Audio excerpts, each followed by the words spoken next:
Welcome.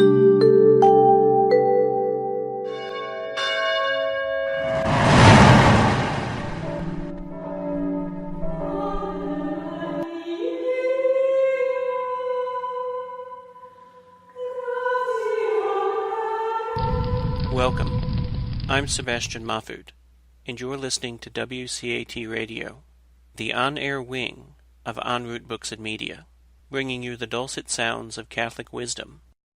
Welcome to the Open Door. Jim Hannick here with co-host Matthew Bartko. Joining us are our friends John Breen and Mario Ramos-Reyes, whom you met last week. Lurking in the wings, perhaps now thinking of other things, is Jack Quirk, but he may join us shortly. We begin with a prayer. Direct, we beseech thee, O Lord, all our actions by thy holy inspirations, and carry them on by thy gracious assistance, that every prayer and work of ours may begin always from thee, and by thee be happily ended. Amen. Before we turn to today's agenda, I want to announce a bonus for our listeners. This week, Professor Jim Spates gave a presentation at the Los Angeles Women's Folklore House. He spoke on the art criticism and social thought of John Ruskin. The Open Door will broadcast Professor Spates' lecture in the next hour. And why will we do so? Because Ruskin can well be seen as a source for our own American Solidarity Party today. But let's turn now to the United Nations Declaration of Human Rights. On its 70th anniversary, the Declaration continues to call for understanding and action. This week, we'll discuss Articles 18 through 20. Matthew, can you guide us? Certainly, Jim. Thank you. I think these three articles are essentially combined freedoms when it comes to what we think, how we believe, and how we come across information, ideas, and beliefs. So let's get started with Article 18.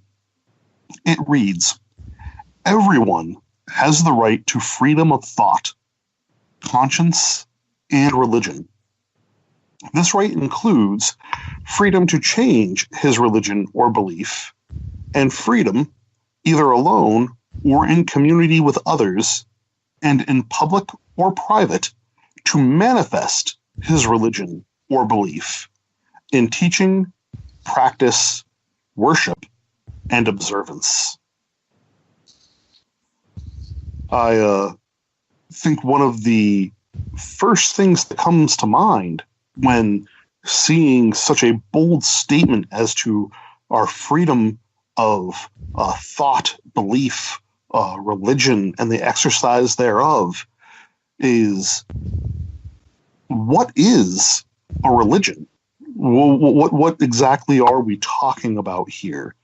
And for that question, I will ask our esteemed resident philosopher, Jim, would you take a crack at saying just what is religion?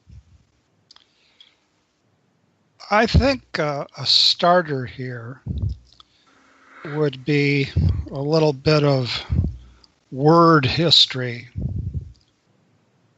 We could trace the word religion to roots that would translate today as binding or linking or grounding.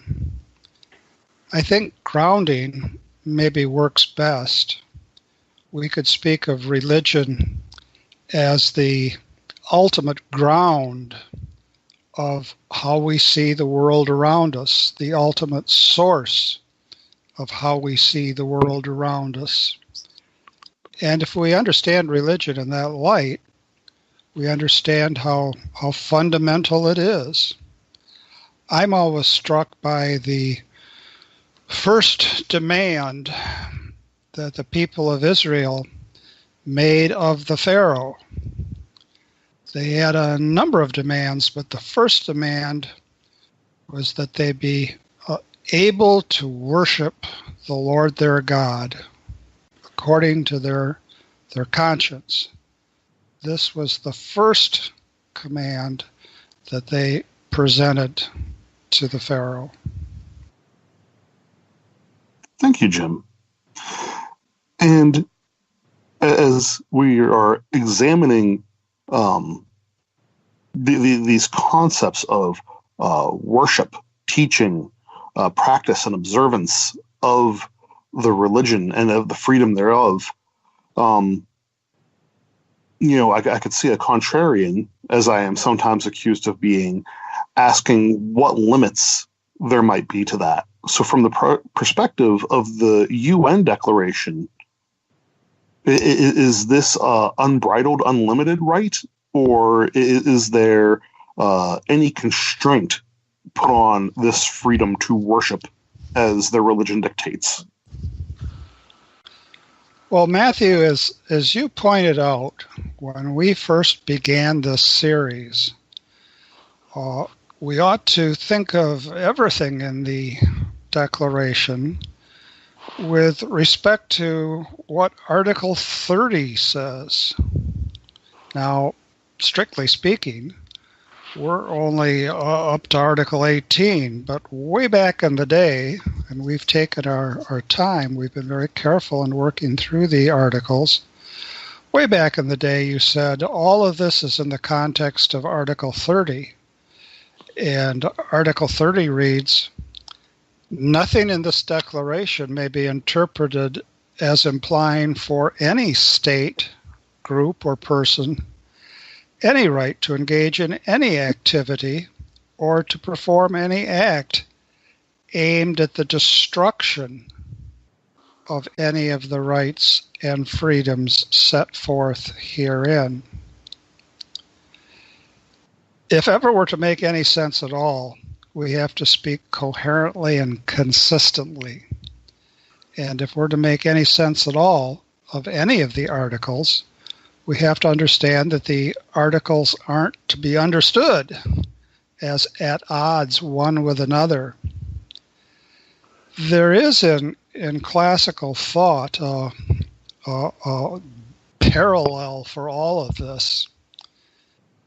It's something called the unity of virtues thesis. St. Thomas, following other thinkers, contended that if we're to have any of the core virtues, sometimes called the cardinal virtues, justice, prudence, courage, temperance, if we're to have any of those virtues, we have to have them all. All of these virtues go hand in hand, and ultimately, because the virtues are our ways, ultimately, of participating in the goodness of God, and God is one. God is unity. The good doesn't fragment somehow, rightly pursued. The good unifies. Beautifully put, Jim. Mario, if I might ask you, what do you see as any limitations on the right to freedom of thought in particular? Jim has given us some insight on the exercise of religion, but are there any thoughts that are taboo you can think of? Any places in the world or here in the United States where freedom of thought becomes a thorny issue? Good morning, everyone. I've been thinking about what Jim was saying, and I would like to go back to the meaning of religion. Certainly. I always have seen the religion as an experience. religions is a sense of the infinite. That meaning we can apply to every single religion in the sense that every single human being is looking for truth. Truth about themselves, truth about the world, truth about meaning of things. And this experience has led them to express in different languages, different creeds, etc. And I think that we can conclude, provisionally at least, that the religious sense is intrinsic, is constituted of a human being. So we are ontologically religious. In other words, we are connected, we are grounded toward this desire to infinite, to an explanation ourselves. And that is why I think traditionally, at least in the American constitutional tradition, has been called the first freedom. It's an ontological way of looking at reality. We can have some example not only in philosophy, in the Greek tradition, but also in St. Paul when he went to Athens to talk about the unknown God. So he was somehow reporting or appealing to the religious sense of everyone who was there, tried to somehow find meaning to their own existence. So if that then is the case, one fundamental aspect of this religion or this desire for meaning is the flourishing of the human person. We want to flourish so that we need truth. Now, in order to have this truth, we need freedom. Freedom of inquiring, freedom of discussing, and so on. And that's our fulfillment. So going back to your question, what would be the limit of this reflection upon which we engage? And we not only engage it theoretically, but also do certain things. And I think coherently, going back to what the Article 30 is saying, I do believe is the human dignity. There is some limit, if you will, or some limitation to our own expression that has to do with human integrity. In other words, one limit about religion expression would be that our ideas or thought cannot be coerced on somebody else, or we shouldn't be coerced to believe something, because that will violate what our inner dignity, which is our freedom of conscience. So I would direct, I think, the reflection toward this direction. There is some limit, and that limit has to do with human dignity. And that leads us, I think, at least in the Catholic tradition or the Christian tradition, to our notion of what a human being is a person. And a person is a nature which has some possibility of choosing. It cannot be coerced, particularly cannot be coerced about something so sacred that is the searching for truth. Thank you. John, if you could in particular give us your view, and feel free to also contribute your thoughts on the definition of religion, but I'm thinking of contemporary issues such as there are laws against expressing hate speech in France. There are laws against Holocaust denial in Israel. There are laws against talking about Tiananmen Square in China. And while there are no laws, so to speak, in the United States to limit freedom of thought or expression per se, we've seen a slew of firings in Hollywood lately in response to people's tweets or their expression of their thoughts. So John, what is your take on Article 18 and the matters we've been discussing so far?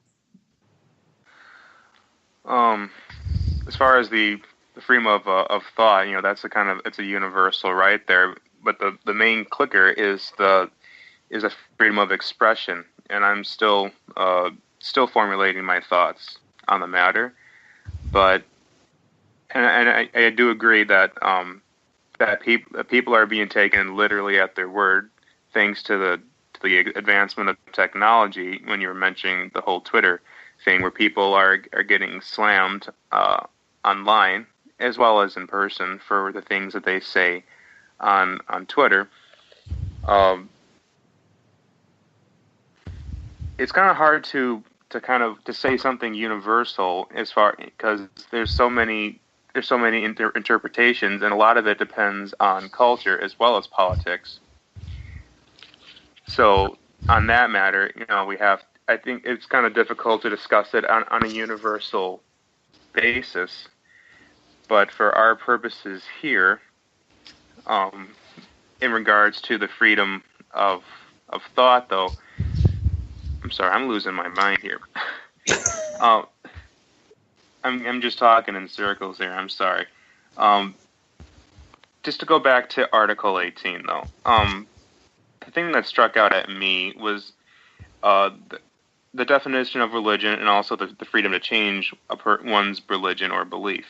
And I was just looking up on the definition of religion, and you would think with a religion that it's something that's supposed to unify people, something that brings them together. But actually, the modern definition, and I'm just using a basic online research here, it kind of has a very relativistic definitions. It's defining religion as the belief in and worship of a superhuman controlling power, especially a personal god or gods, plural. So, with this definition, we're seeing they're trying to be. It's like a wishy-washy definition of something that just might be or just might not be existent. But it's completely up to personal interpretation. Whereas when you think of religion, for those of us who are believers, it's not just something that's up to our personal interpretation. It's something that unites us all in one belief. So we have a bit of a dichotomy here as far as the definition of religion and the way it's applied in our modern day. So, thank you, John. Hence my thoughts on the matter. Sorry for being a bit of a scatterbrain today. It's okay. So I know in a previous show, when we were talking about the right to a nationality and the right to return to your nation of origin, we mentioned the plight of the Rohingya. And while there is certainly a case to be made that the plight of the Rohingya is a ethnic issue, I don't think we can cleanly divide it from being a freedom of religion issue either. In their majority Buddhist country of Myanmar, that they are being attacked, and they are majority Islam. And so that's why they've been fleeing to Bangladesh, which is also majority Islam. I think that Article 18 has a lot to say as far as protection from persecution. If we have this freedom in belief and teaching and practice and worship and observance, I'll just go around and ask each of you to highlight where are your concerns right now around the world or here in the United States as far as religious persecution that's happening in the world. And I'll start with you, Jim. It's surely interesting and obviously topical that in the last few days there's been a United States State Department conference on religious freedom. And if our listeners wanted to pick up any of the major newspapers, they could get various accounts of that conference. One of the flashpoints of the conference has been the persecution of a pastor, Protestant minister, named Andrew Brunson in Turkey. And if nothing else, in the last day or two, Pastor Brunson has been released from prison and allowed to remain in his home under, well, home arrest, but that's better than prison. And I can't help but be struck by some of the criticisms of the State Department having a conference on religious freedom. And chief among the criticisms is that, well, and here's the subtext, in order to keep evangelical support, the Trump regime, I don't really want to call it an administration, it seems to be more of a regime, has focused on religious freedom to the neglect of other freedoms, has focused on right to freedom of religion by neglecting other rights. Now, what a chiaroscuro, that's a word that a friend taught me. What a mix, in my view, of light and dark. I very much worry that the Trump regime, in promoting critical issues, is going to taint those issues when Trump passes from the scene. However, the criticism is such that we're led to think that a government can only address a certain few rights at a time. After all, there are all sorts of things to do, and this government would do better to address infringements on a supposed, but I think non-existent right to abortion and same-sex marriage. So here we have a potpourri or a bouillabaisse or a mix being mixed up. We have something that grabs the headlines, religious freedom, and it's noteworthy that the religious freedom, and this does connect with the United Nations language, isn't just a freedom that you could exercise in your own home, but a freedom that you can and should be able to exercise in public. So the regime is concentrating on that, and I think that's a place to begin, and being criticized by people who say that other things ought to be addressed. But what we have here is very much what we, and John has called this to our attention, a cultural pulls in every direction, political pulls in every direction, and what Jack Quirk was stressing last week, language, even language having to do with fundamental concepts, being understood in very, very different ways. Now, I'd like to maybe offer a hook to other who would want to comment, but even the idea of conscience, which seems so central and is present in the United Nations Declaration language, conscience, is understood by some in an almost entirely subjective way. What's my conscience? Well, say some, my conscience is it's really an expression of my deepest convictions. Well, where do your deepest convictions come from? Well, they come from me. Response, well, I have deep convictions too, and my deep convictions come from me. And my convictions are every bit as good as your convictions. And so what happens? The party of the first part becomes more and more demanding, more and more rhetorically in spin, as does the party of the second part. And then what happens? People who really don't care that much about convictions at all, people who are much more interested in process and technique, say, thank you for expressing your convictions. Now, we have to have a policy, and the policy is going to be, we're pretty much going to ignore everybody's deep convictions if anybody's deep convictions in some way or other threaten the status quo. And so power and technique gobble up subjective convictions. On the other hand, PTL, for a Christian, and this is certainly the case in Catholic theology, when we talk about our conscience, well, of course we have convictions, but if somebody says, where do these convictions come from? They come from two sources.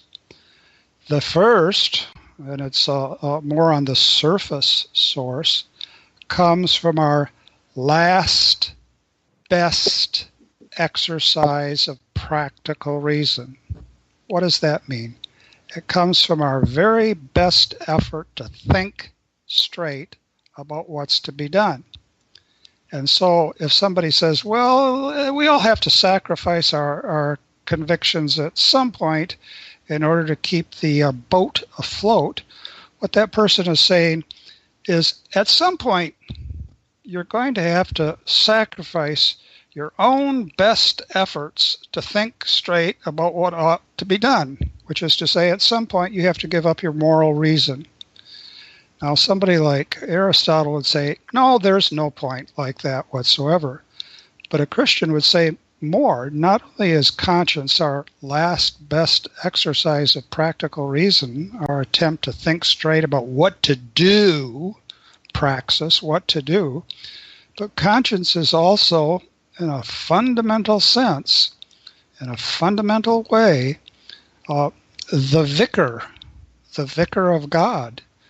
Because ultimately, and Mario stressed this point, ultimately we believe that we are created in God's image and likeness, and our conscience isn't to be traced back just to our personal convictions, but it's to be traced back to, well, we're made in the image and likeness of God. We're intelligent beings, and we speak with a deep connection with our Creator. So conscience isn't something that can be sacrificed. It can never be sacrificed. It certainly can't be sacrificed for smooth process or for technique being unimpeded. Dr. Hanning, doesn't St. Thomas make a statement that our conscience is basically focused on the good, that we have an innate sense of the good? So therefore, if someone backs away from the good for the sake of conscience, then there's something wrong with the conscience of that individual. It's certainly the case. Conscience is a capacity to recognize the good and to pursue it, and to recognize the evil and avoid it. And that's built into who we are as being made in the image and likeness of God.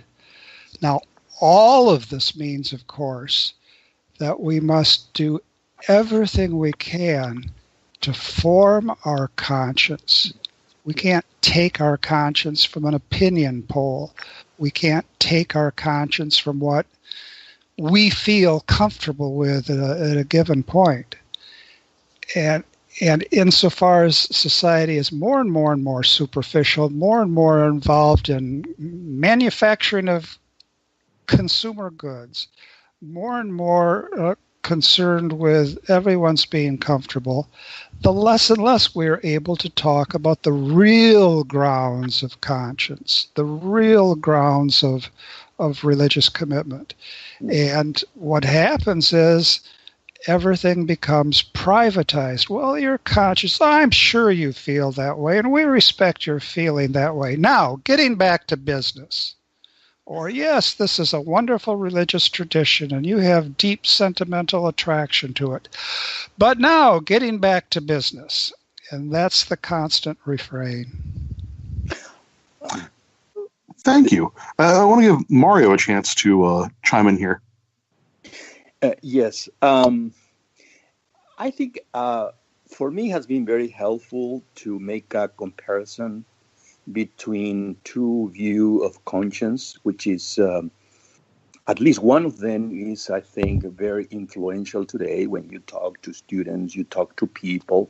And I think it's very superficial, but it's very influential, unfortunately, I would say.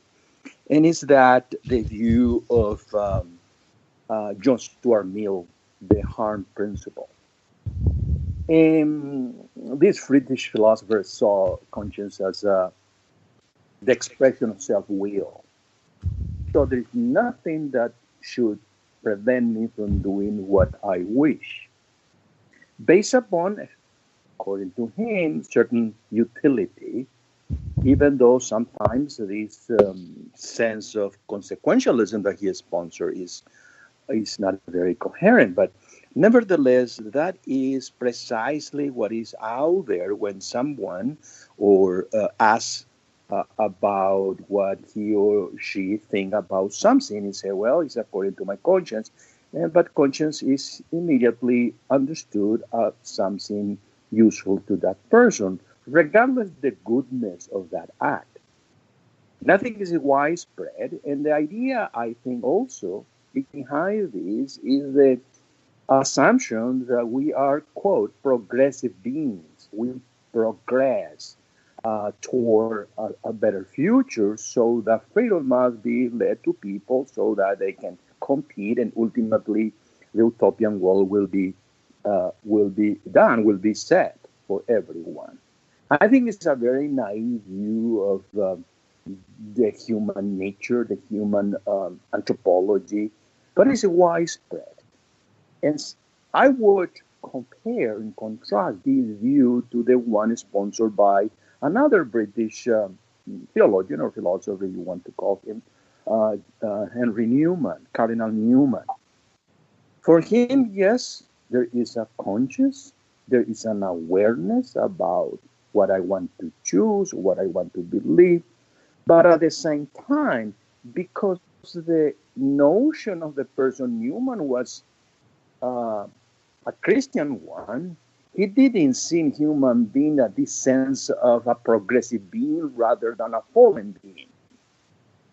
In a fallen being means that I need some constraint, I need some limit. Why? Because precisely there is something rotten, if I will say, wounded in me, and so I will need this certain limit. And at the same time, my conscience is not just my self-will, the will that I want to do, whatever please me, rather than some people, remember reading this, there was a kind of stern monitoring us, which is somehow guiding us. Now, guiding us because I make the effort to form my conscience according to reality and according to revelation.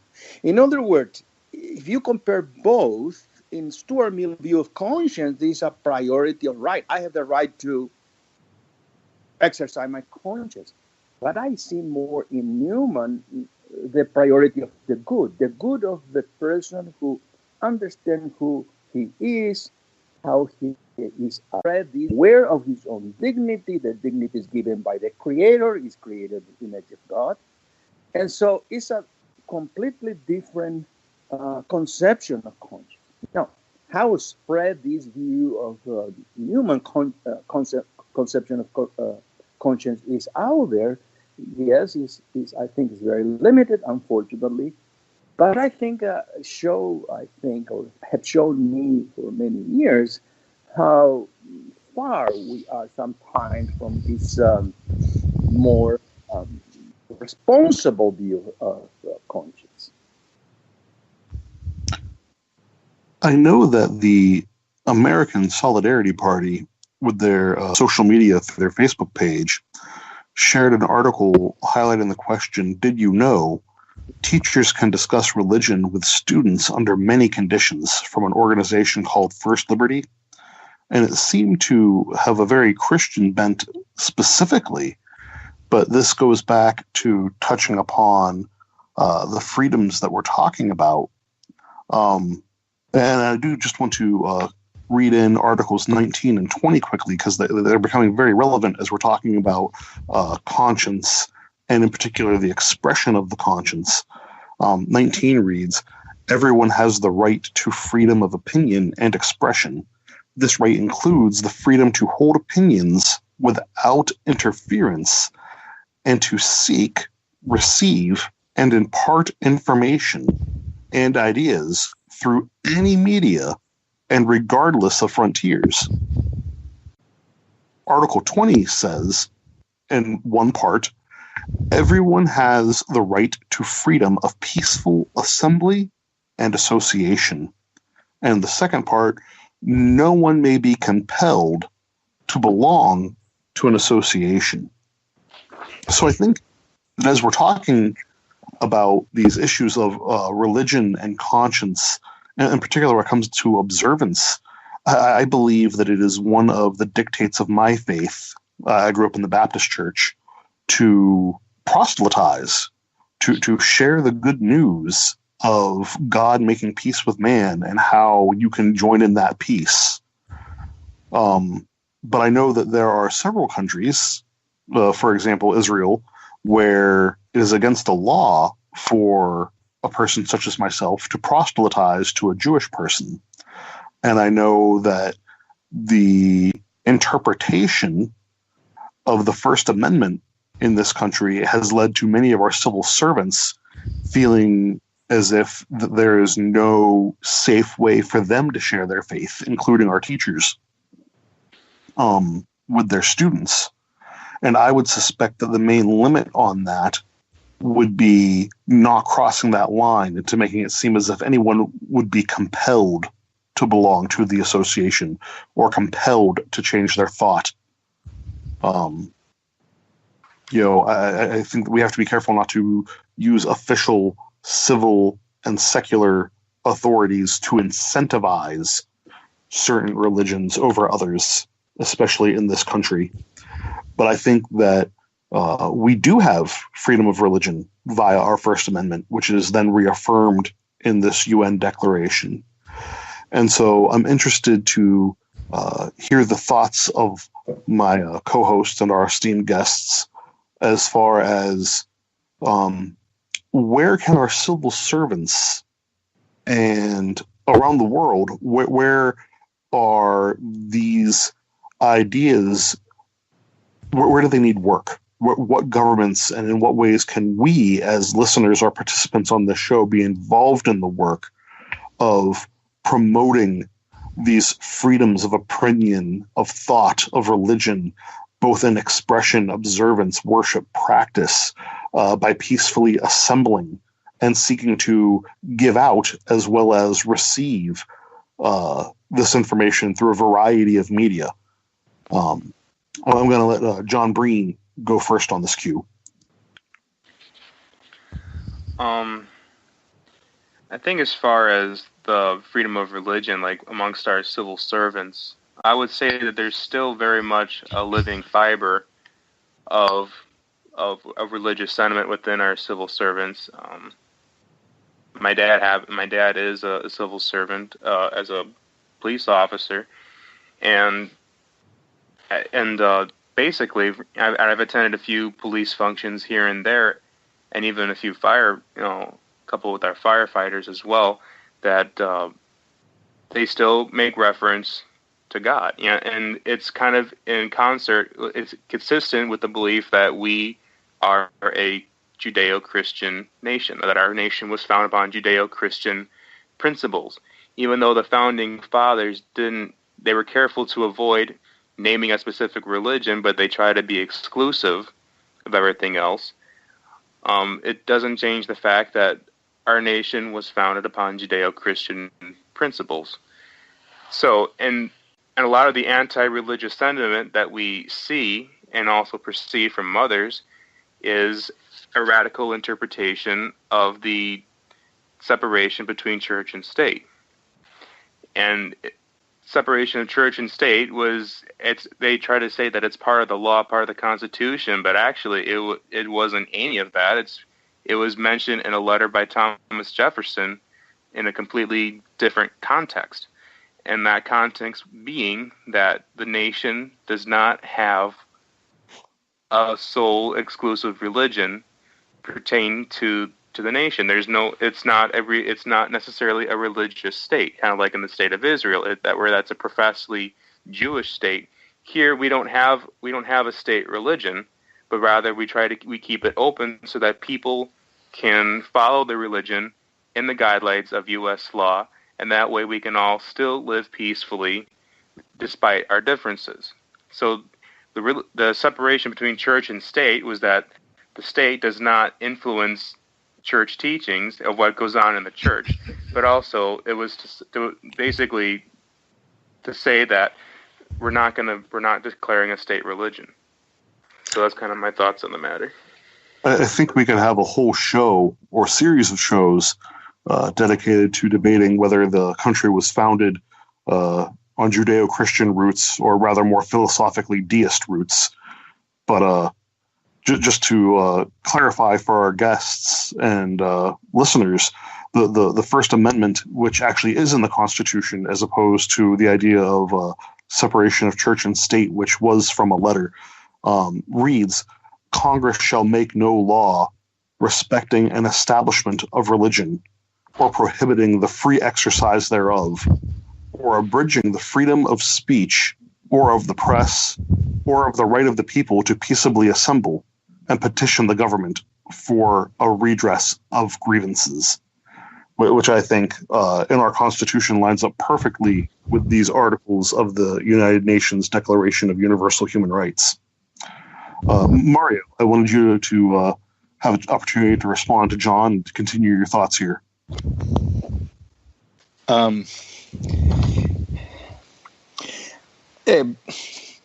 When I hear precisely the distinction between what one can call a confessional state on the one hand, and on the other, very neutral state, or a laicist state, some people call it.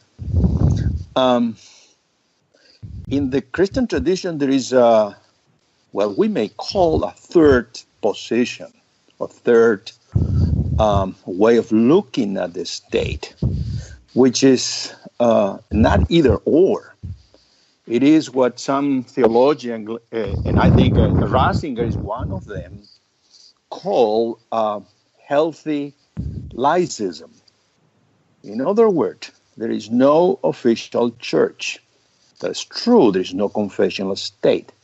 But at the same time, there are certain principles that come from more substantive, ontological, realist perspective.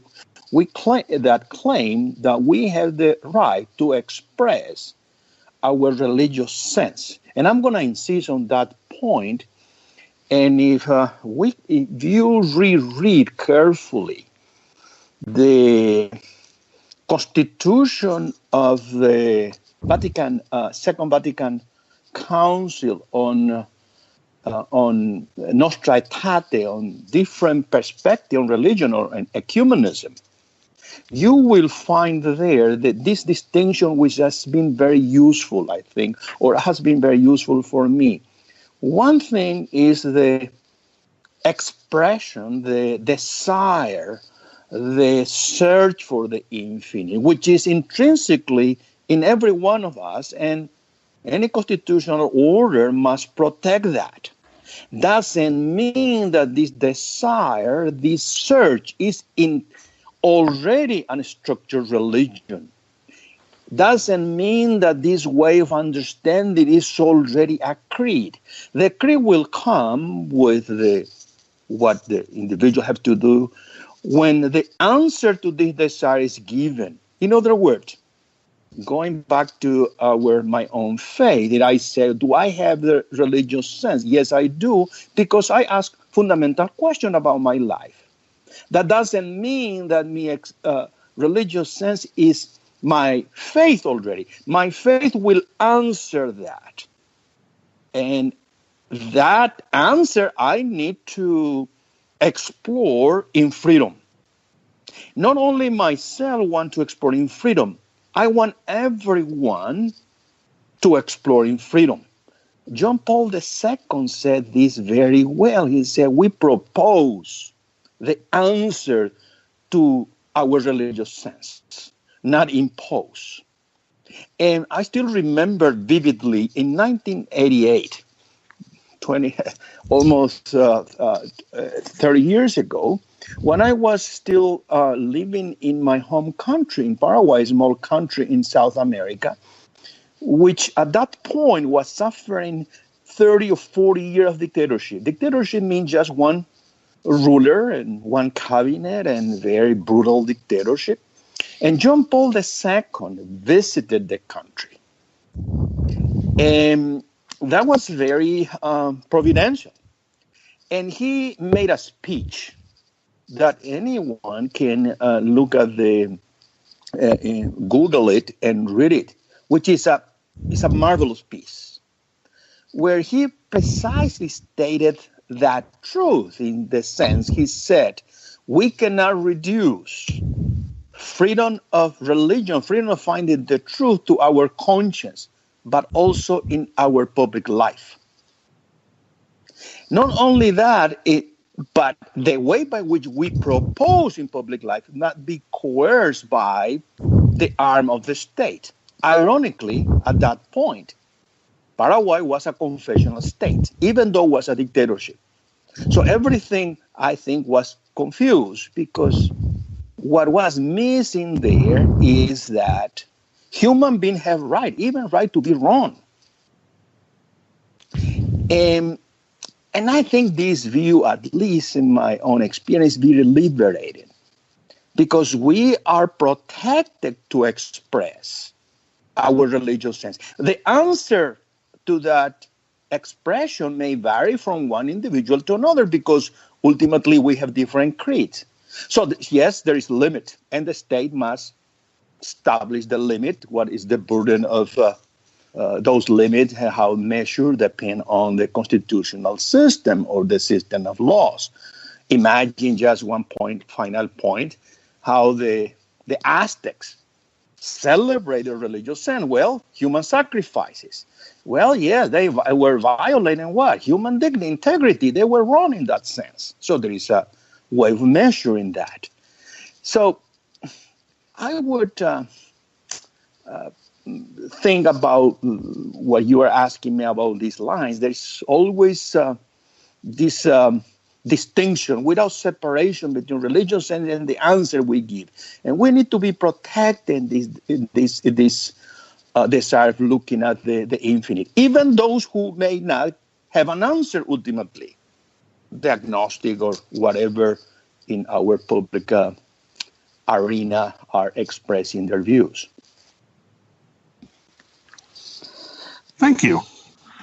Jim, what are your thoughts? A couple quick ones.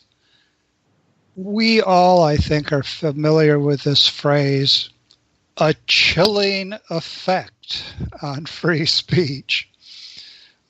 And when I think of civil servants and, say, teachers in particular, there's a financial willingness on the part of many what we could call broadly civil liberties groups.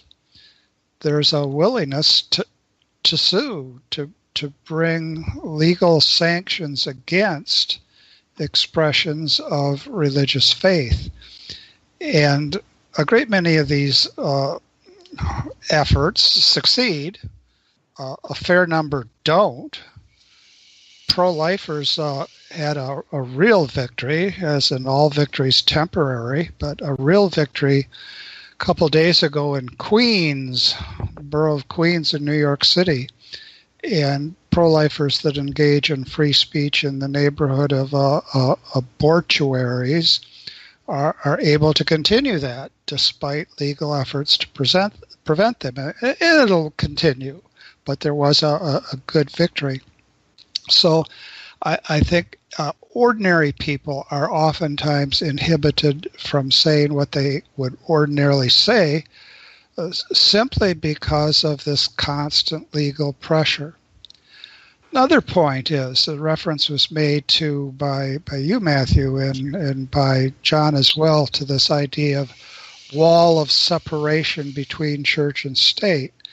Now, we know that's a phrase that doesn't appear in the Constitution, appeared in a letter that Jefferson wrote many years later in a different context altogether. And actually, it was a letter to a Baptist group. But if we take the time, and who has this time, but scholars among us have this time, if we take the time to look at the progression of opinions bearing on exercise of religious freedom, expression of opinions by the higher courts and the Supreme Court, we see a deep, deep, deep, deep change from an openness to religion and a recognition of how it serves the common good to a wariness of religion and seeing it as a threat to, guess what, freedom of speech. And when people talk about the politicization of the Supreme Court and they worry about the politicization of the Supreme Court, I think, has always been politicized. And I think it probably always will be politicized, which is one reason why we ought not to take the court as any kind of idol.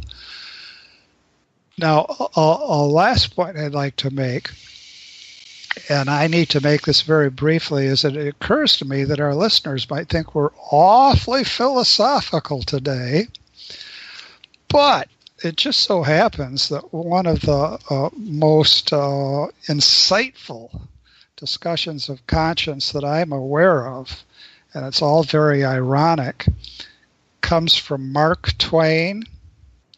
And I think a lot of us know about Huckleberry Finn and his efforts to help Jim, the runaway slave. In Mark Twain's discussion of this, has a couple paragraphs that I think are very important. Huck Finn was actually concerned that he was doing the wrong thing by helping Jim escape. And there's a passage where we read, "That was where it pinched. Conscience says to me, what had poor Miss Watson done to you that you could see her blankety blank go off right under your eyes and never say one single word? What did that poor old woman do to you that you could treat her so mean?